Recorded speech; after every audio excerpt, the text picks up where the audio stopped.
streets are buzzing. How's everyone feeling?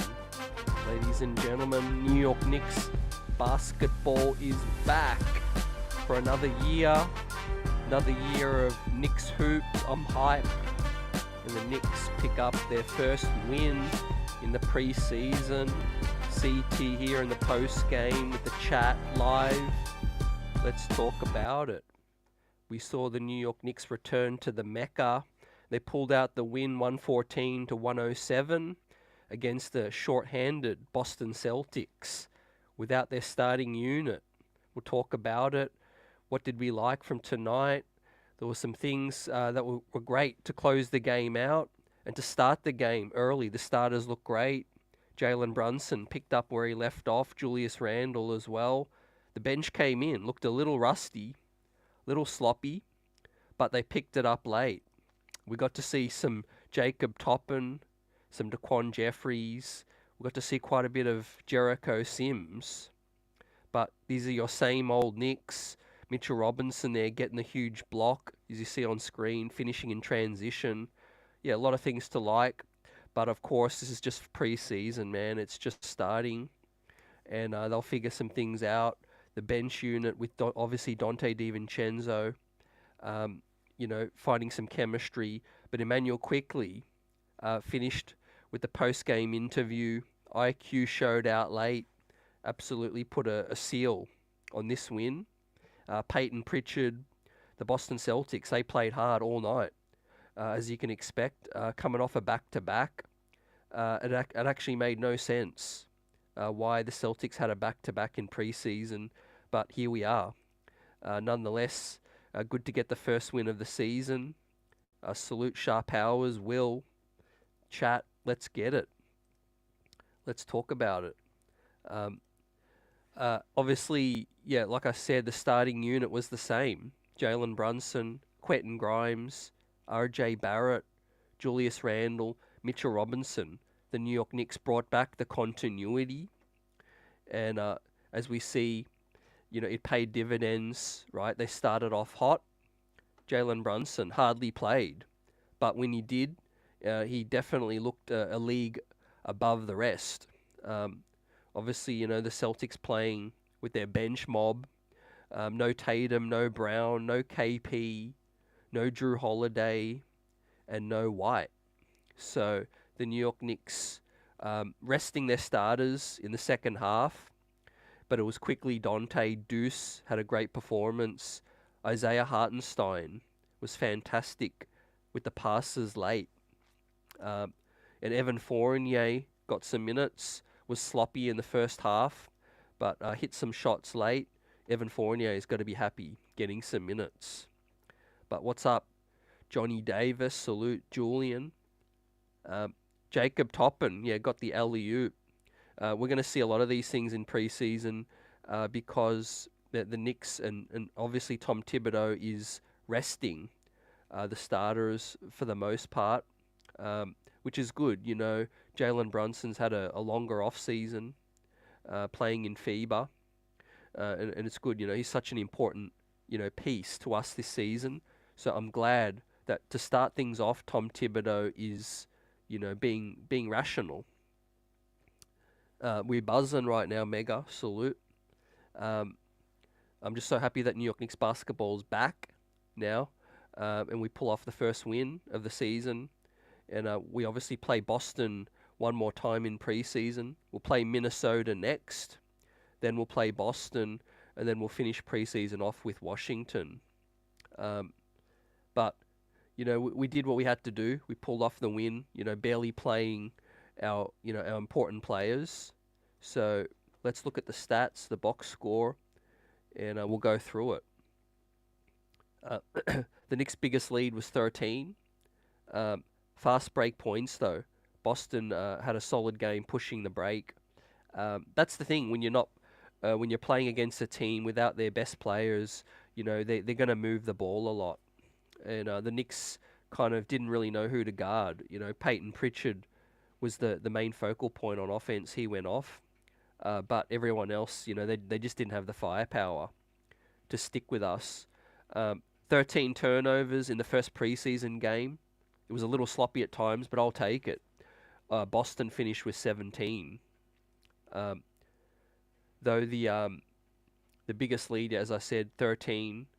And points in the paint, though, the New York Knicks lost on that one. But Emmanuel Quickley took the game ball in terms of points, 21 points, and Peyton Pritchard finished with 21 as well. Mitchell Robinson, pulling off 3 blocks. Luke Cornett with 2. Quentin Grimes was a team high with 4 assists, which was solid. That's what you want to see.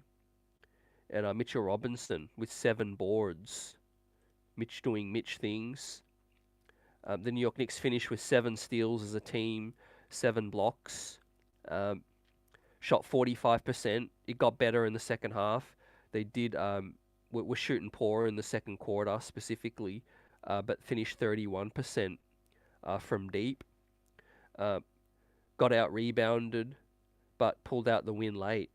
Feel good win. Getting to see these guys get minutes and get comfortable for what's to come, because that's what this is all about, really. This is just a warm up for what's to come.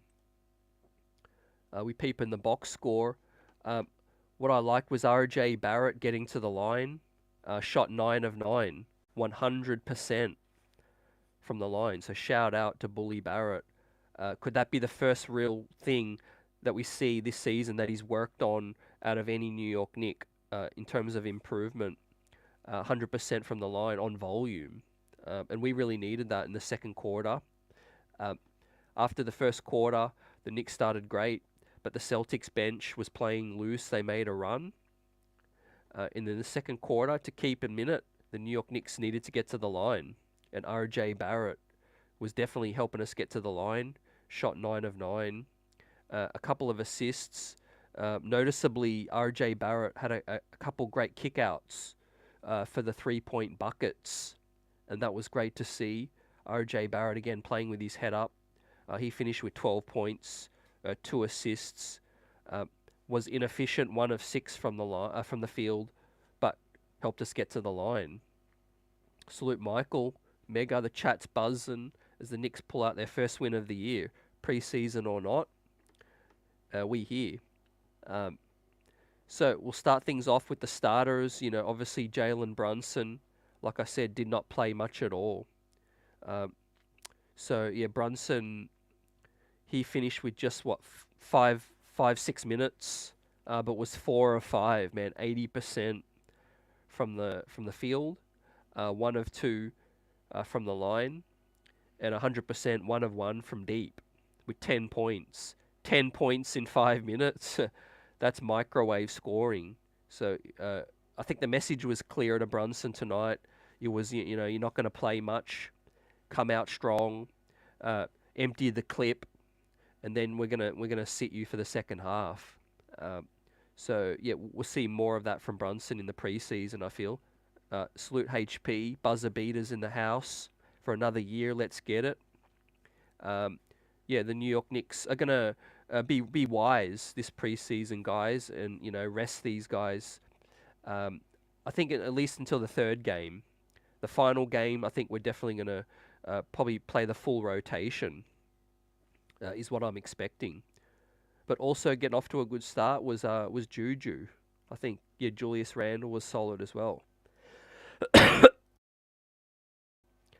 Apologies, dealing with a cold, but we're in preseason form, and we're ready for another year. IQ 8 of 14 was the most impressive player for the whole of the game. Played the bulk of his minutes in the second half. 57% from the field, 40% from 3. Guys, 21 points. Steals. How much did he have? Quickly had 3 steals and 3 assists as well in 22 minutes. Trini's in the house, salute. IQ was really impressive second half. What did we see from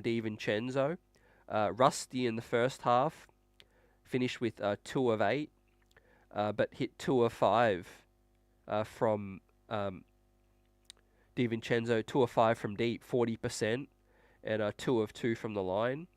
Finished with 3 rebounds and 2 assists, 8 points. So you could tell he was a little nervous. Definitely took him a while to get his first bucket. But when he did, DiVincenzo in the second half finished the game strong. I like the way he finished the game out.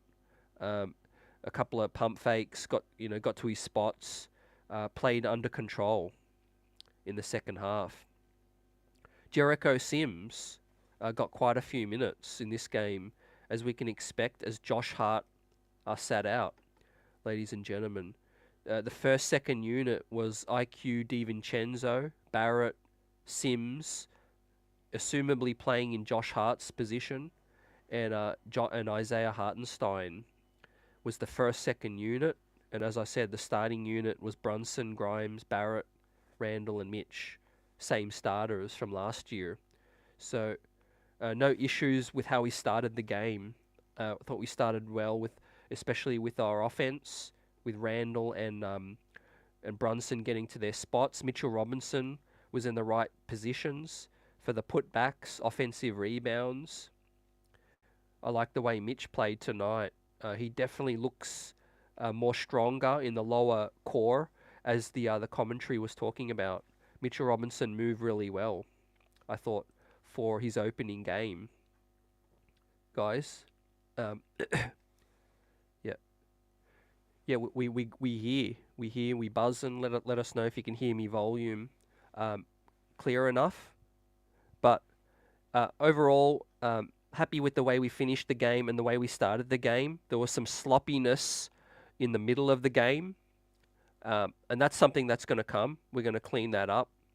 But I really like the way RJ Barrett shot 100% from the line, got to the line 9 times. He was super aggressive. I also like the fact that Quentin Grimes got to play, with both units as well, chalking up 22 minutes. He finished 2 of 6, but was 2 of 5 from deep. So another 40% shooting on 5 attempts deep from Quentin Grimes. So that was beautiful. Julius Randle shot 50% from deep. Quickley and DiVincenzo both 40% from deep as well. So, signs of things to come. Now, the second quarter was by far the worst quarter of the game, as the New York Knicks, definitely tried to figure things out while the starters went out. But what I liked from new things that I saw was DiVincenzo cutting. There was a play where it was a baseline out of bounds, and DiVincenzo cut to the spot, got the ball, missed the shot, was contested. But that's something that we can expect to see moving forward, is DiVincenzo's ball movement, off ball movement, cutting, and him playing next to Josh Hart is going to be an absolute menace, which is what I'm expecting our offense to look better with the bench unit. So yeah, that was the box score. Quickley top scored. The starters rested. I thought Deuce McBride was impressive moving the ball, running the offense. 4 assists from Deuce McBride as well. Got 6 points.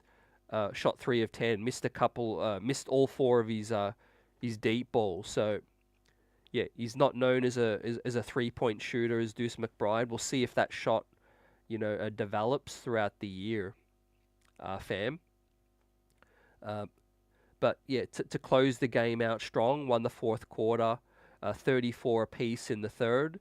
It was a bit more offensive oriented in the third quarter, but the New York Knicks won 23-22 in the final quarter to seal the deal by 7 points.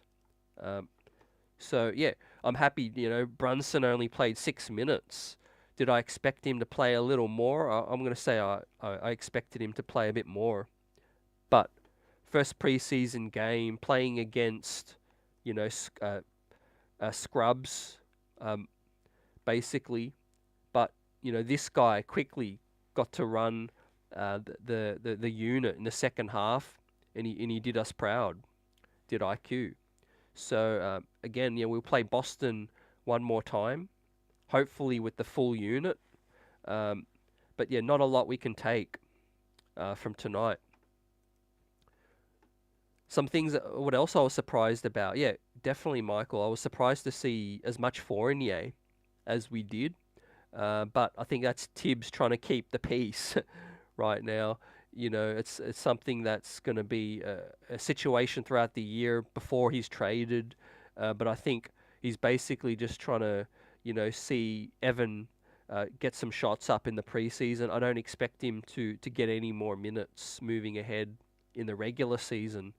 But I think from Fournier's perspective, it's maybe a chance to raise his value a little bit, around showcase him to some teams, around the league. Um, I thought Jericho Sims was solid defensively, flashed a little jump shot, something that it looks like he's worked on, but offensively it's not really his game. And I think the floor spacing with that unit, with Jericho playing with that second unit, I think with iHeart and or Mitch, is going to put a lot of pressure on the backcourt, fam. Whether it's IQ, DiVincenzo, RJ, I think it's going to be a case where those guys are going to have to hit shots if we're playing Sims and iHeart, or Sims and Mitch together. So if Hart was playing, if Hart was healthy, and well, he is healthy. Sorry, if he was rested. So if Hart's playing, then I expect him to get those minutes. But Sims does what he does. He rebounds well. I thought he protected the rim pretty well, and I think he's going to be a reliable backup. Fam, that was the first Brunson to Mitch lob for the season, and I'm here for it, fam. Have a look at it. Jalen Brunson finding Mitch. That was beautiful. The big Mitch.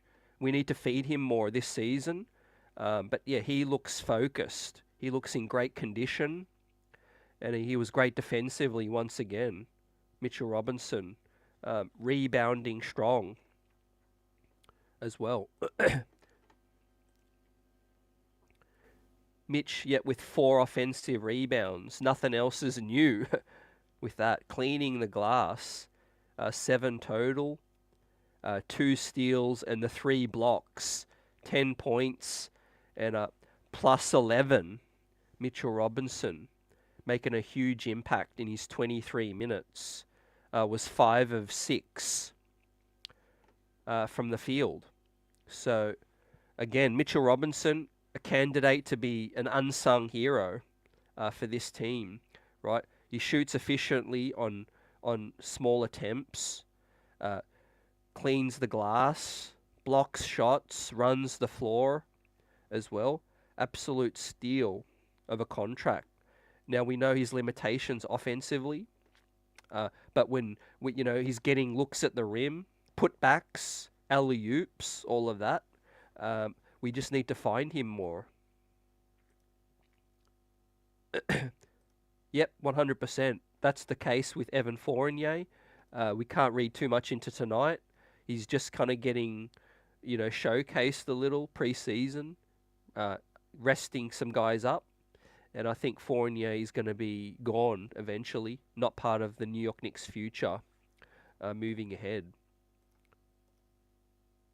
Now, in terms of, what do I think Fournier could be traded for, fam? I think the best case scenario, Michael, is that we trade Fournier for, in a blockbuster deal. We bring in another starter or a star, and we use Fournier's salary.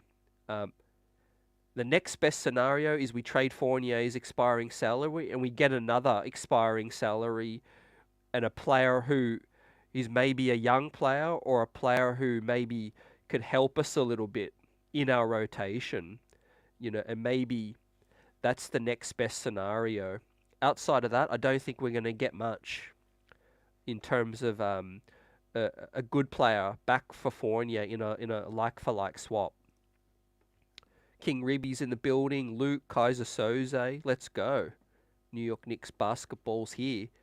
We're back for another year. Can't wait. EJ will be back. Tomorrow, we'll be talking to Bill Pedo from MSG Networks. Talk to him about the season ahead, and looking forward to it for this team. Now, in terms of the East is shaken up majorly, guys. But I've still got the New York Knicks winning 48 games, and I think third is a real possibility. This is my power rankings right now. After preseason, I'll give my official prediction in terms of seeding, but 48 wins, I think, can basically get us third or fourth. Fifth won't be the end of the world, but I think 48 wins can definitely get us fourth or third. Things are going to have to shake out with Miami and the rest, Philly, and we see how Boston look. But of course, with Porzingis resting, right, they've got depth, but I really think that there's still some concerns with their big man spot. We saw Mitch dominate tonight. Luke Cornett, an older Al Horford. Yeah, I don't know. I still think they're a little light at the big man spot. Yeah, absolutely, Kaiser. Yeah, Dante and Hart replacing Evan. Yep, I can see that. Absolutely. And I think Dante DiVincenzo is just going to grow into his role. Tonight looked a little hesitant, but then he finished the game strong, which is what I like. It's not how you start, it's how you finish. Yeah, and he was finishing, the game strong. Shot the ball well from deep in the second half, like I said.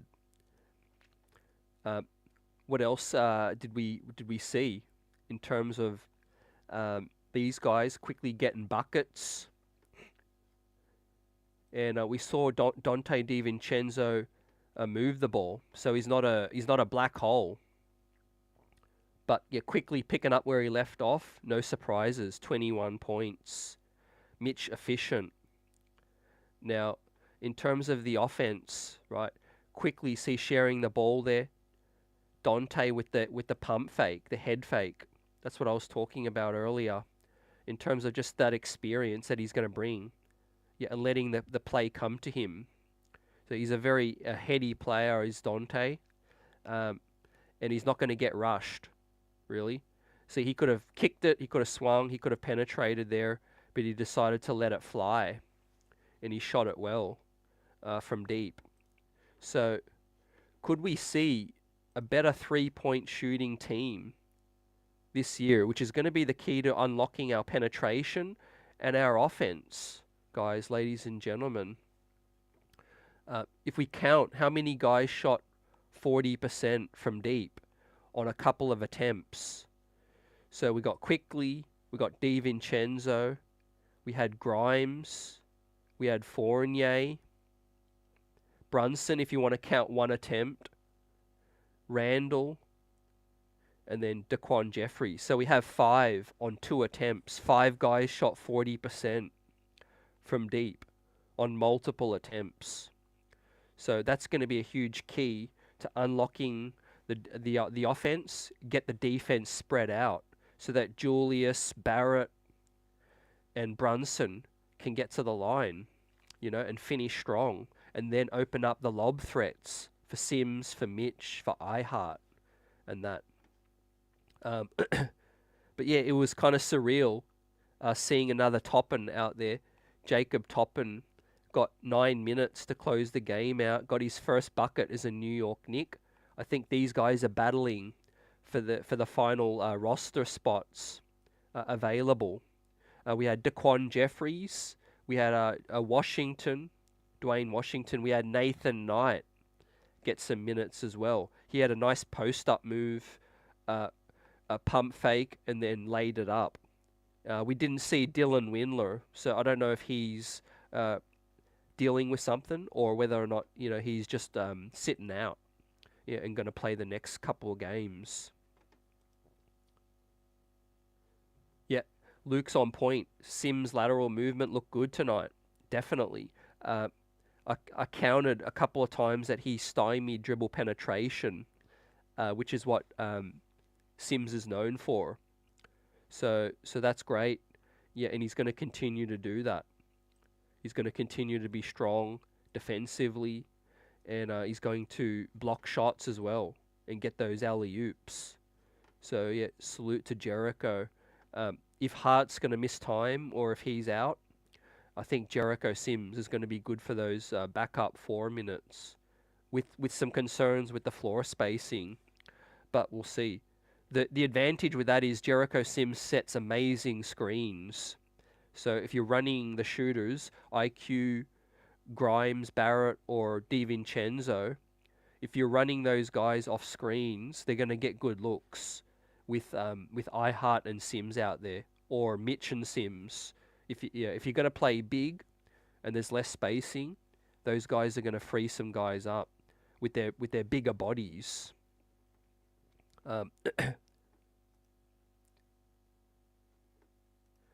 Yeah, the Celtics and the Bucks are going to be better offensively, Michael's saying in the chat, but their defense might suffer a bit lackluster. Yeah, I can agree with you in Milwaukee's case.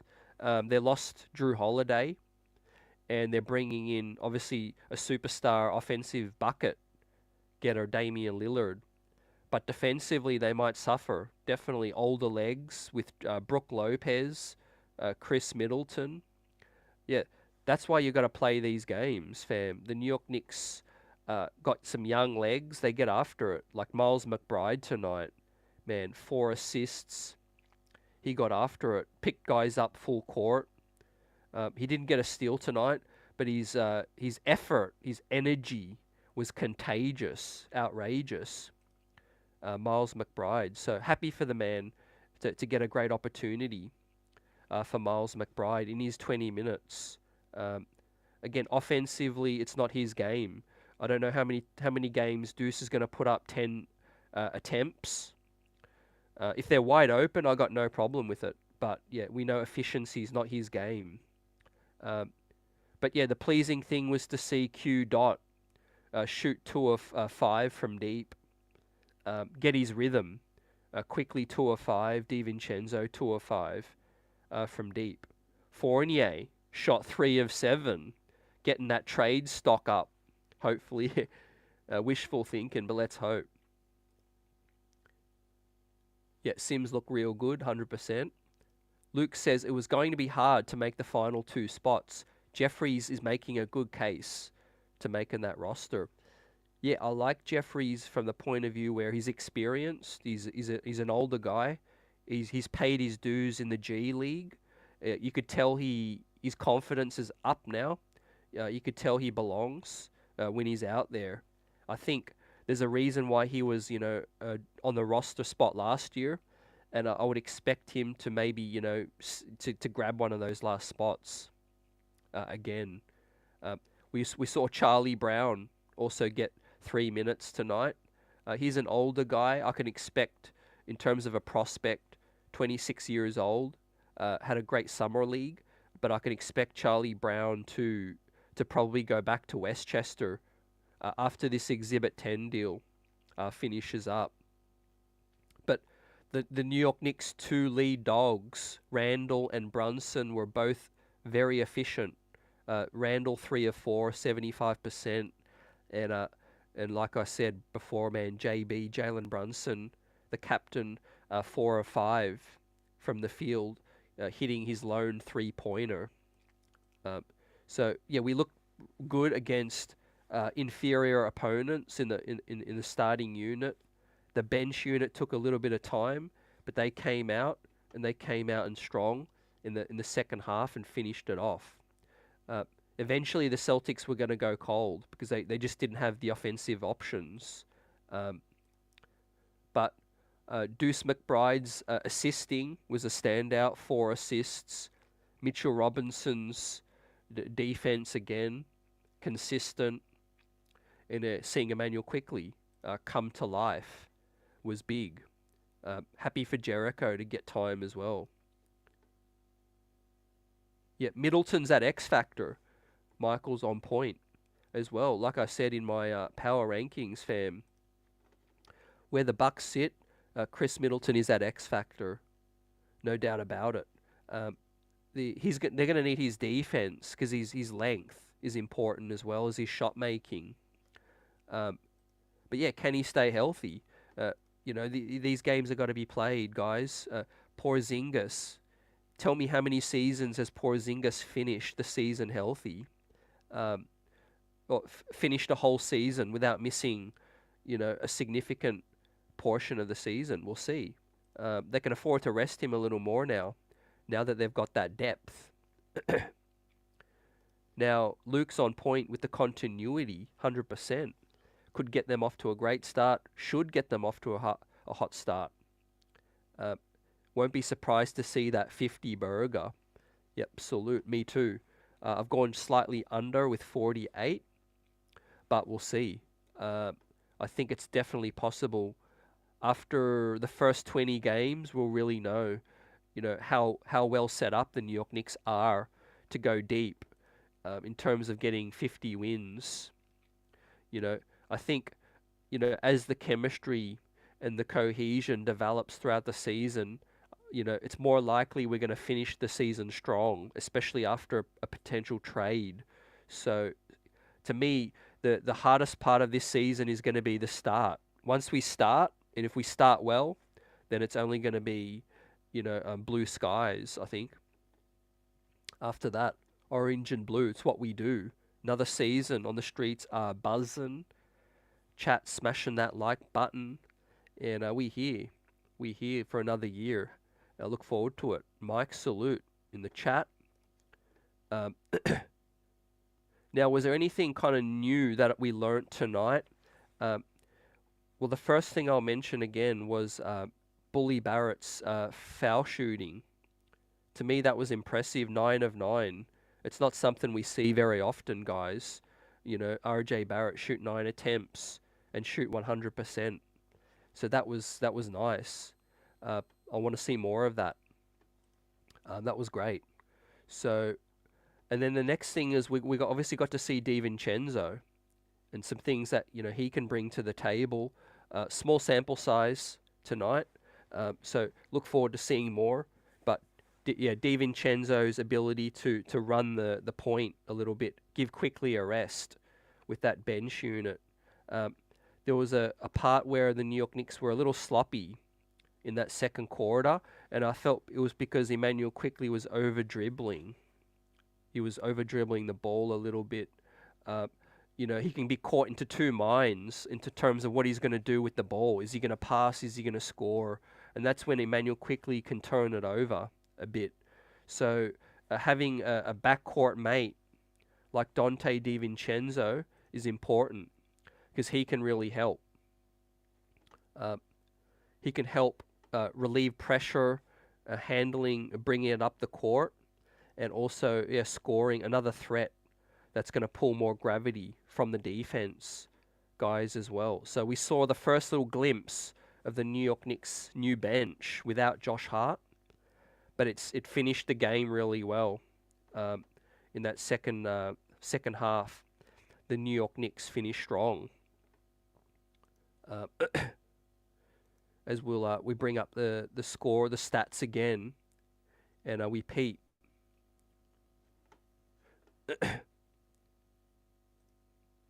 How the New York Knicks finished the game out. Right, 34 points in the third quarter. Unfortunately, we gave up 34 of our own, but 23 in the fourth quarter to pull it home. Solid start, 28 points in the first quarter, 29 in the second quarter. See, I don't expect offense to be any issue at all this season. The New York Knicks have got such a balanced scoring with this roster right now. 9 guys that can give us double figures, basically 10 guys if we want to play 10 with Deuce McBride or Sims. But 9 guys that can give you 10 points or more. Brunson and Randle are going to give you, 20 to 25 more a night, guaranteed. RJ Barrett is going to guarantee you 15 to 20 a night. Mitchell Robinson alone is going to guarantee 12 points a night off putbacks and rebounds. And then Quickley DiVincenzo can go off for double figures as well. So yeah, I like our offense this year. Our ability to put up 30 points every single quarter is going to be, a common sight. I think we got to get used to seeing that. It's can we stop the water from flowing on the other team? Now, with our rim protection, that's big. We're going to rely a lot on that. But as I talked about in a previous show, fam, our ability to stymie dribble penetration is big. With our wing defenders, talking about so many that we have: Deuce, Quickley, DiVincenzo, Hart, Grimes, Barrett. We've got bodies that we can throw at guys to stop dribble penetration. And I think that's going to be a huge factor for our defense as well. So top 10 offense, I feel, top 10 defense, and a top 4 seed for the New York Knicks. Now the postseason is going to be super important moving ahead. We look at the shot charts from tonight. That was the team as a whole. I like the different looks. So there was a couple of mid-range foul extended looks, but no deep mid-range. So it's either a shot at the hoop, a deep 3-ball, or a foul line shot as well. So going for efficiency, that's basically what Tom Thibodeau is looking for. Don't step into the 3-point line and shoot a deep 2. If you're going to step off the 3-point line, go hard to the rack, hard to the bucket, and get your points, get fouled, or the floater game around the foul line extended area. We can expect a lot more corner 3 balls. I think the Knicks will swing the ball around, dribble penetration, kick out, swing the ball. So we might see some more corner 3s as well. Vaughn's in the house. Salute. We buzzing right now after the New York Knicks' first preseason game is in the books now. 3 more to go, and then the real deal begins. The 23-24 NBA season. I've been hearing some crazy stuff happening in the OKC San Antonio game tonight, so I can't wait to peep that with Wembanyama going against Chet Holmgren, right? Looks like those two guys are showing out. So I think, there's going to be a lot of team surprise, and there's going to be some teams fall as we look at the East again and the power rankings, right? I'm not really buying what guys like Toronto are doing, because so much is in flux. With them, they had a down year and they lost Fred VanVleet. Right, Dennis Schroeder's no replacement for Fred VanVleet, so they're going to struggle a little bit against the length, the size of some of these up and coming teams. Such as the Magic. We'll do another power rankings after the preseason, as the season commences, and I'll assess it then. I could be wrong, but I think these guys are going to struggle, especially teams like the Hornets, and then the Raptors specifically. Like I said, I could even see the Hawks struggle more. I could definitely see the Bulls struggle a bit more as well. I'm definitely going to feel like the Heat are going to have their challenges in the regular season. They lost out on Drew. They lost Gabe Vincent, Max Strauss. Yep. Yeah, this is going to be a key factor this year too, Luke. Agree with you on this. I would love to see the Knicks thoroughly closing out games when they have that 10-point lead. Hopefully, we're past that cardiac stage. Yeah. Look, it's a tough league. It's a luxury that you definitely love to have. I think to counter that, the New York Knicks can kind of balance out our scoring. I guess, late in games, and move the ball. I think ball movement is going to be a, a critical thing for the Knicks this season. We can't get too bogged down with pounding the rock into the ground because we've got weapons now. We can swing the ball. Brunson, Randle, swinging it to RJ in the corners, dribble penetration, Mitch for the lob. Yeah, like I said, just spread the scoring. Um, Now, on the flip side, if a guy is hot, then definitely feed him. Feed him the rock. If guys like Quickley, Barrett are feeling it, Brunson's feeling it, then free them up. Um, that's one of the things I like about Jericho Sims and Hart, that unit. Like I said again, the screening, freeing guys up to get easier looks, um, yeah, is huge. So, yeah, that's going to be a big factor. And obviously, MSG, ladies and gentlemen, is going to be a huge factor once again, as the New York Knicks pulled out the big win at the Mecca, their first game at MSG, 114 to 107. But we know the Knicks have 8 back-to-backs to start the year, right? So, as I said, the start of the year is going to be the toughest. As the season goes, the New York Knicks show under Tom Thibodeau that they get on hot streaks and that they can develop more chemistry, cohesion, and all of that, as well as now that we have the depth. So if we can get through the first 10, 20 games and be above 500, that's going to be amazing, basically. I won't even sweat it if the Knicks are below 500, is what I'm saying, after 20 games. If we can get to the point where after 20 games we get some road trip out of the way, the feeling out process, and then it's all go ahead, full steam ahead, pedal to the metal after that. So MSG is going to be the six man, the real six man for this team moving ahead. The Knicks had a solid home record to finish the year last year, but poor to start the year. Remember, the Knicks were road warriors throughout most of last year. So being at home, like Luke said, closing it out is going to be critical. Yeah, we saw D Rose score 17 points last night, fam, and dominate.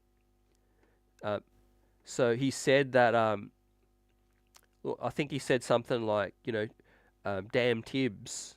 It was said in frustration, basically, that he wasn't getting as much minutes as he wanted, wasn't even getting a look.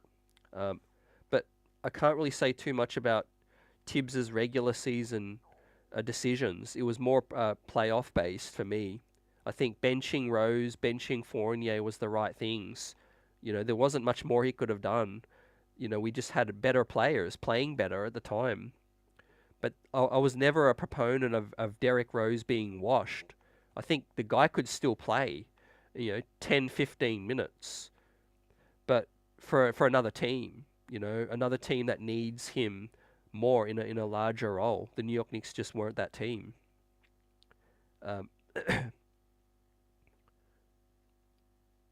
Eastern Conference Finals, Michael, that's the goal this season, 100%. The New York Knicks look like they're ready, they're hungry, they're switched on. The desire is there. The experience from last year will carry them throughout this whole season.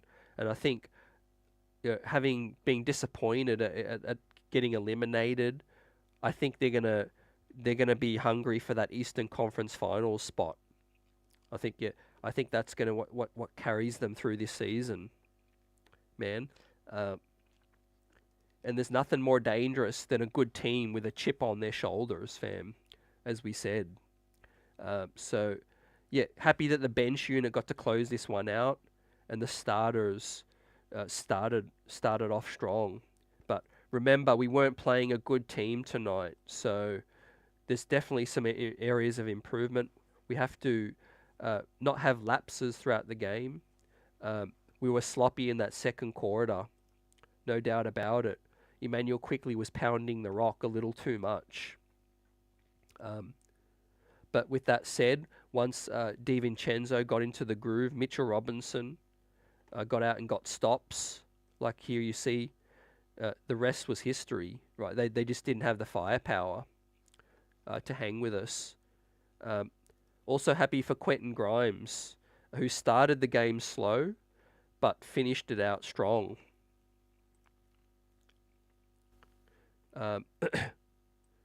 As we'll pull up the box score once again. We'll shout out Quentin Grimes' performance. Q dot. Again, 40% from 3, finished it off strong. 2 of 6 though, starting it out a little slow. 3 rebounds, 4 assists from Quentin Grimes. So Quentin Grimes and Miles McBride, if we're getting a little bit of playmaking from those guys, that's gravy. What stands out to me in the box score, always the winning player, is Quentin Grimes plus 14. So plus 14 and RJ Barrett was plus 17. The team's 2 leading players in the plus minus. So, no coincidence, the 2 starting wings for the New York Knicks. And it's going to be really, really important that those guys have a great season, I think. And our starting 5 has a great balance. Buzzer says, how do you see us matching up against Milwaukee and against Boston? I'll start by saying, you got to respect the moves they've made. Those guys, they have stars in their prime, and they went all in. Now the challenge is going to be for the New York Knicks to beat them in the postseason. In the regular season, I could see the New York Knicks, beating both of those teams 2 times at least, and splitting both matchups in the regular season. In the playoffs, it's going to come down to how many of the New York Knicks players have grown in terms of being able to deal with the pressure of the playoffs. Hit shots, be efficient in the playoffs.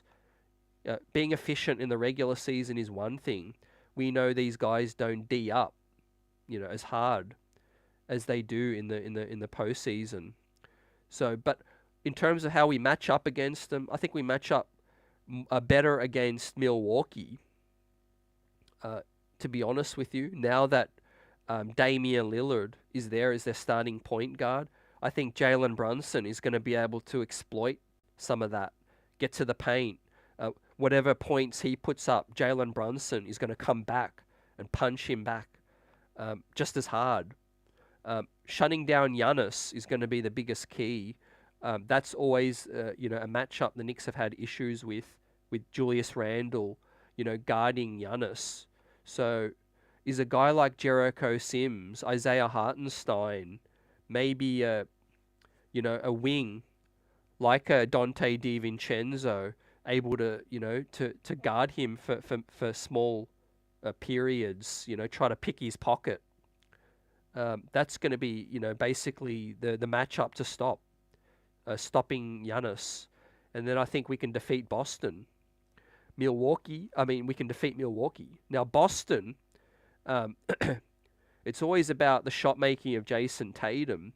He's got clutch genes against the New York Knicks. Now Drew Holiday, I think again Jalen Brunson is going to be able to neutralize him. I think offensively, Julius Randle is a player who's going to have a monster game, I feel, to beat Boston. Punish Jason Tatum on the other side of the ball, get him working defensively, or going at Jaylen Brown is going to be big.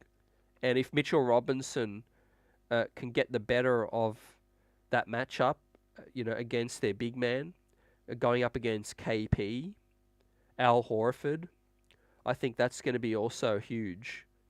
We wait to see if they're going to play KP and Al Horford next to each other. I'm a little doubtful they will.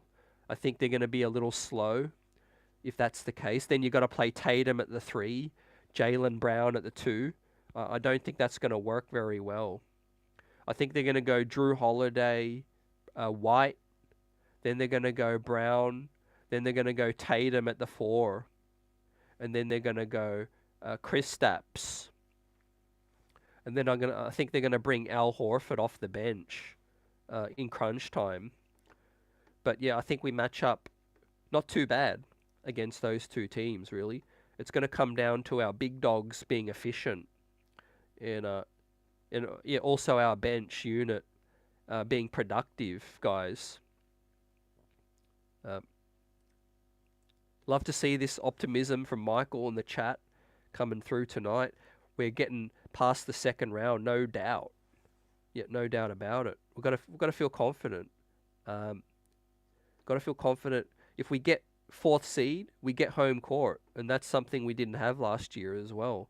So, and I think we're more hungry. I think that's the biggest factor coming up in here, right? Julius Randle, we heard tonight, 10th year in the league. That's big. He lost in the playoffs. Obviously, he's got a chip on his shoulder to rectify that. Jalen Brunson badly wants to win. DiVincenzo has come to the New York Knicks to try to help us win. And I think a lot of these players, they're just done fed up with losing now. And I'm convinced that once we get back to the playoffs, when we do, I think they're going to be, heads down and buckle down and just play super hard and do whatever they need to do to get past the second round, I think. But getting that first good seed is the most important thing. Yeah, and like you said, Michael, Julius Randle showing up in the playoffs, just no doubt about that. That's necessary. We need that. Now Luke says, I'm not convinced KP will be pleased as the 4th or 5th option. Boston will be a high-scoring team and a big change from a very good defensive team. In the end, Mitchell Robinson is shutting KP down. Yeah, I like what you said, Luke, in terms of there's a lot of mouths to feed, and I think every team is going to struggle with that many weapons early on, figuring out chemistry, guys getting comfortable. I think the New York Knicks, if anything, that's going for us, the best thing is that there's a clear hierarchy in terms of our team. We know we know who's going to eat off the bench, who's going to get more shots. We know with the starting unit, Brunson and Randle look like they're playing good off each other again tonight. First game of the preseason, they look smooth. Randle, 3 of 4 from the field, and Brunson 5 of 6 from the field. Right, basically picked up where they left off. And I think the Knicks know where the shots are coming from. It's just going to come down to ball movement and getting good looks. I think we'll be top 10 defense guaranteed. Won't be surprised if we're top 6. Salute Shannon in the building. What's good? My biggest takeaway is Randle looks healthy. DiVincenzo looked great in the second half. IQ looks ready. Barrett played a great floor game within the offense, and he looks like he matured. Yeah, exactly. Like you said, that last part. I like the fact that Barrett moved the ball, got to the line, was more patient. Those couple of assists he had were kickouts to the 3-point shots. And now, inefficient night, 1 of 6 from Barrett. But if he's shooting 9 of 9 from the line, that makes up for that. So, but yeah, love your other takes too. I agree. DiVincenzo looked more comfortable in the second half, and I think we're going to see that glimpse of those two, Quickley and Dante, being one of the most deadly duos off any NBA bench this season, guys. One of the most deadly duos off the bench with those guys. You saw it, man. They could light you up. They could light you up like an inferno. And they weren't even that efficient. 2 of 5, 40%. Still missed 3 from deep. 2 of 5. It's still good, but they can be even better. And I think, like I said, Dante's going to be that calming presence for Emmanuel off the bench. because Emmanuel's not going to be needed to control the offense all the time. I think there can be a bit of back and forth dribble handoffs, dribble drive penetration, kickouts, all of that. I think Dante DiVincenzo is going to thrive in this New York Knicks offense, and I think tonight was just a small glimpse of what we're going to see, guys. Yep, with you on that, Michael, too. Yeah, matured, definitely. Third and fourth year in the league. Fourth and fifth year in the league, fam. For those two. Quickley's fourth year coming up. Barrett's fifth year. Mike says, I'm a big fan of Brunson and IQ. This year it looks like they could trust their teammates and pass to get them involved. Just that little bit more. Yeah, I agree. Instinctual, just, playing, reading the D, reading your teammates and the positioning, and make the right pass. Yep, definitely. Those guys, there's no doubt they're score first point guards, but there's no doubt they've got the capabilities of moving the ball and sharing the rock as well. So that's big. Here it is. Yeah, quickly handling the action, gets into the paint, 1 foot in the paint, knows DiVincenzo's there as well. So, man, those two guys are going to develop such a great two-man game that I'm excited to see. And shout out to Fournier there as well, who was, if you see, he's pushing his guy, setting the screen there was Fournier. See, that doesn't happen unless Fournier sets that screen. So, good to see Fournier working hard for his money. Here, IQ, Sims, ball movement, Quentin Grimes, step back three, butter. You love to see that as well. We got to see Jacob Toppin. Luke says, is Toppin a poor man's version of his big bro? It's tough to say at this stage. They're a different kind of player. But I feel like Jacob Toppin's better with the ball. Obi Toppin's a better off-ball player. Jacob Toppin's more, I think, fundamentally skilled with the ball than Obi is. He's not the athlete Obi is, but definitely with the ball, I think Jacob can do a few more things. But yeah, if he's with Westchester, that'll be cool for his development.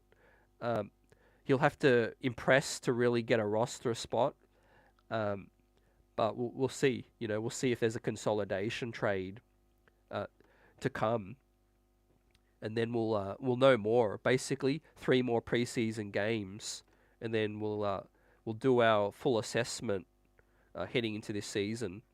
But nothing tonight to change my thoughts on where this team is going to finish. We saw just basically the glimpses of what this team can be tonight.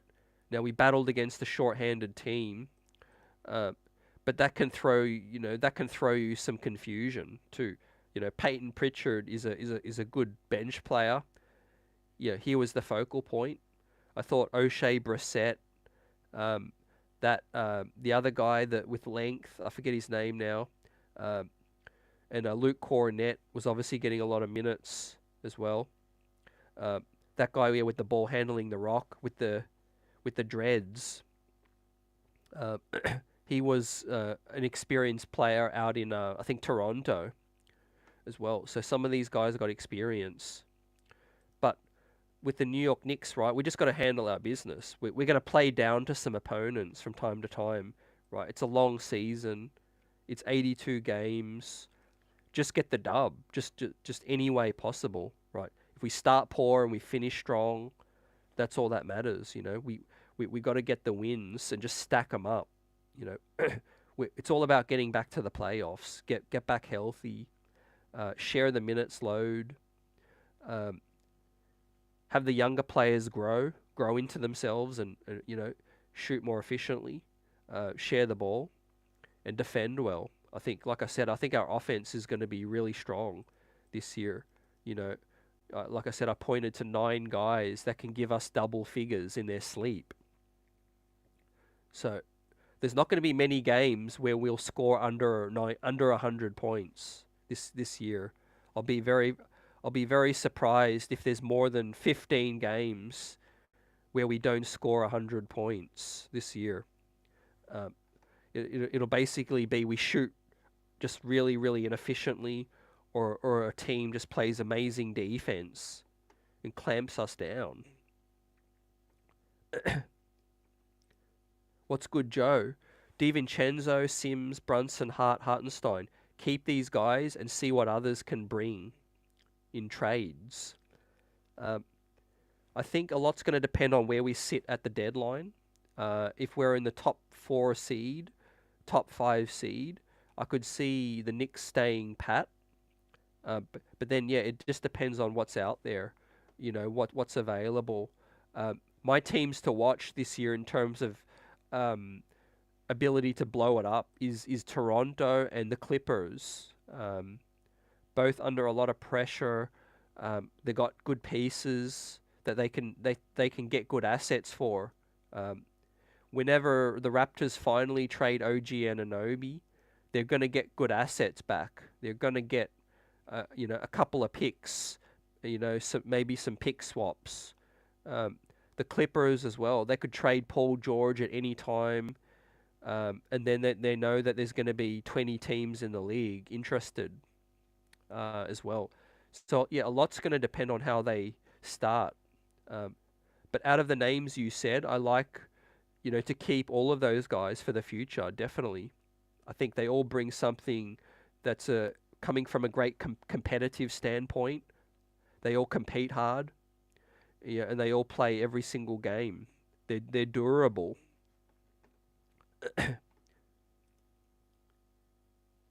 Buzzer's asking, what team in the East is a threat that no one else is talking about? That's a great question, and something that not enough people are talking about. I'm going to say maybe that no one's talking about as much. I think Orlando Magic. Now, not a threat to to finish in the top 8, top 6, top 8, but in terms of a threat to beat a lot of teams, they're going to steal wins. Buzzer as well. And the other team is Indiana. I think Indiana's going to get to a point where they're really going to be pushing for the playoff spot, play-in playoffs as well. I've heard a few people talk about Cleveland, but I mean they finished 4th last year, so I think they've got a lot of options. They've got a lot of weapons too.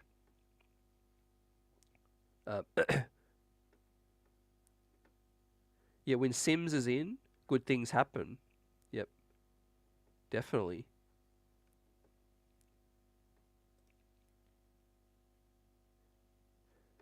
Yep, Buzzer's asking, can I explain the in-season tournament for these New York Knicks? Absolutely, fam. I'm looking forward to it. So what happens is each team is going to play 6 pool games. Now, these pool games are going to be just part of the normal regular season in November and basically throughout November. Each team's going to play these pool games, and then they're going to be there's going to be a standing, basically, and the top 2 teams from each group are going to go through to Las Vegas, and that's going to be a knockout, kind of a quarterfinal, semifinal, final. Situation in Las Vegas, and then that's going to be to compete for the NBA Cup. Now, every player on the winning team is going to get $500K, and every player on the team that finishes second is going to get $200K. So it's not going to be a part of any new additional games. It's just going to be a part of the normal regular season, fam. So I think I've got the graphics up as well, and we'll get it up.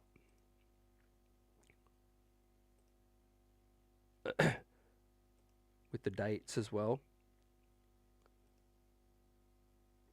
So Yeah, these are the groups. And I'm getting these dates up on screen. Just bear with me. It'll make more sense. Yeah, as you guys can see on screen now, this will better answer the question. And it's something new. You know, a lot of fans are you know, down on it. Some fans are just, you know, interested to see how it plays out. So the Knicks are in East B. Obviously, we've got Milwaukee, we've got Miami, and we've got the Wizards, and we've got the Hornets in our group. So we'll play, you know, those 4 teams, and then the top 2 teams from each group, from East A, East B, and East C, will advance to the next round, the quarterfinals, December 4 and 5. And then semifinals, December 7, and then the championship game, December 9. So these group games are going to be throughout the regular season. I'll see if I've got the schedule up here as well. I had it, we talked about it a little bit, you know, while it was announced. But yeah, we'll identify which games they are. So here we go. Here we go, fam. So now these games you see in November, the half-check games, starting with Milwaukee on Friday, November 3rd. That's going to be the first pool game of the in-season tournament. Now the next one, Washington, November 17, is the next pool game. And then the one after that, Miami, November 24, is the next pool game. Then Charlotte, November 28. So that's the four pool games. Now, we'll stack up the wins against all those other teams, and if the Knicks are in the top 2, they'll go through to the next round. So if we beat Washington, we beat Miami, and we beat Charlotte, that's going to guarantee that we get through, assumably Milwaukee and the New York Knicks as well. So yeah, we'll wait and see, guys. In terms of a meaningful standpoint, I'm not so excited about if the Knicks win. It'll be entertaining, I think, for me, is the most thing. Now, the Larry O'Brien and the NBA championship is the thing that we're looking for most with this squad. And yeah, that's what we're striving for us.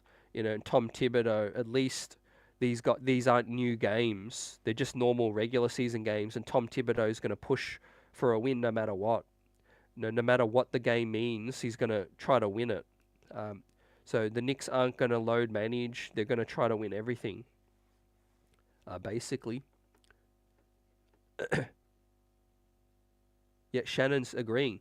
Orlando and Indy are the teams that not many people are talking about that are a threat. Yep. Give us yours, Buzzer. Who do you feel? Chat. Give us your teams that you think could be a threat that no one's talking about. Yep. The Magic can be real dangerous.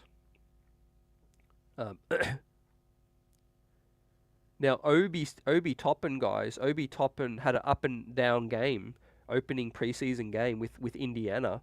But their rookie, Jarris Walker, played really, really well.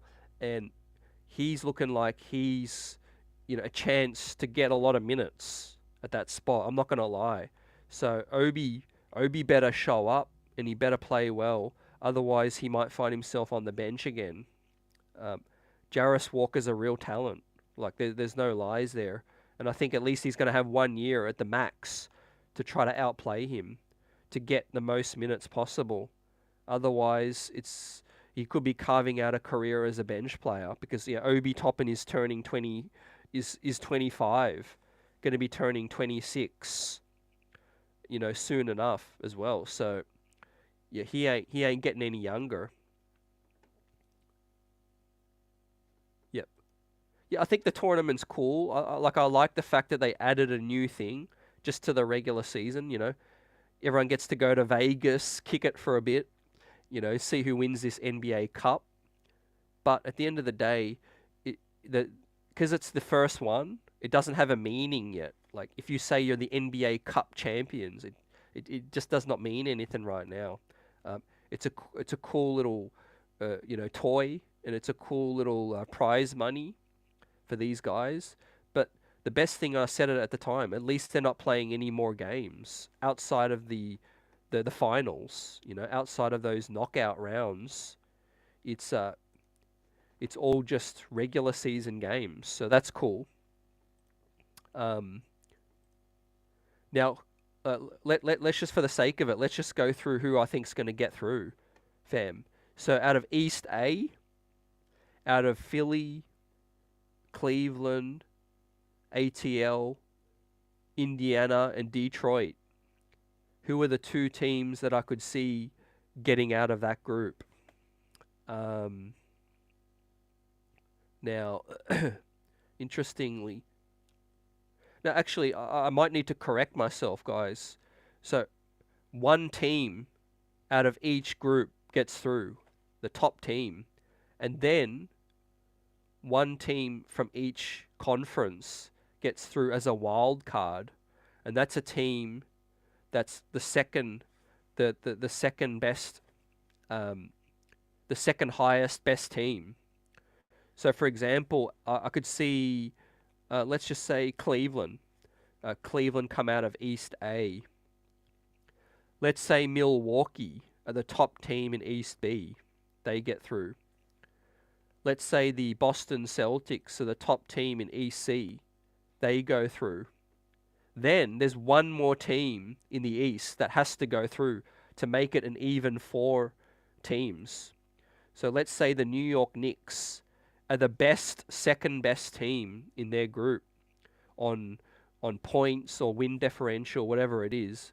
Let's say the New York Knicks do get through with that wild card spot. So it's Philly, Milwaukee, Knicks, and the Celtics. They'll go through.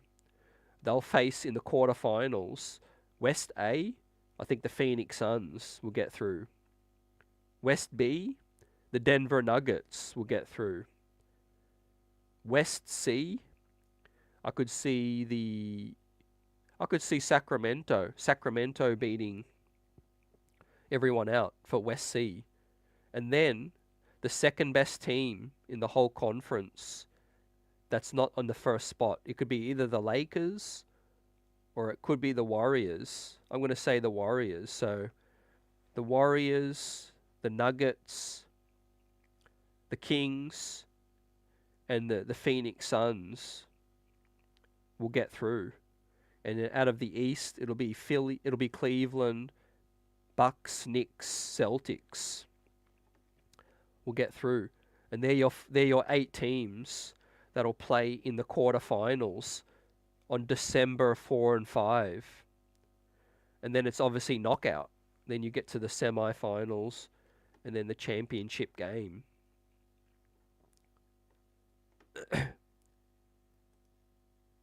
Yeah, I could say also Miami. We got to see what they do, fam, in terms of picking up anyone else. But they picked up.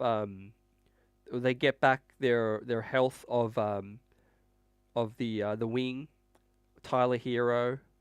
They'll have their draft pick Jaime Jaquez and Nikola Jovic, and obviously Spoelstra, Bam, Jimmy. Yep. So they're going to be a team still around there. I think they're going to struggle though in the regular season. I see ATL imploding this season. I'm with you 100% on that one. I think the pairing of Trae Young, DeJounte Murray is not a great fit. Fam, not a great fit. So, yeah, I could see us getting out to a great start. Let's pull up the start of the season and talk about, as I said, guys, getting these back-to-backs out of the way. Look how many back-to-backs we have to start the year. So we have Boston opening night, then the first back-to-back in the second and third game of the season is a back-to-back. Atlanta, New Orleans, both winnable. Then we've got Cleveland. Cleveland again, back to back. Cleveland home and home. Milwaukee, Clippers, Spurs, Charlotte, Boston. The third back to back. In basically by the third week of the season, we've played 3 back to backs already. Atlanta, then Washington, Charlotte, another back to back. Although we should sweep that one.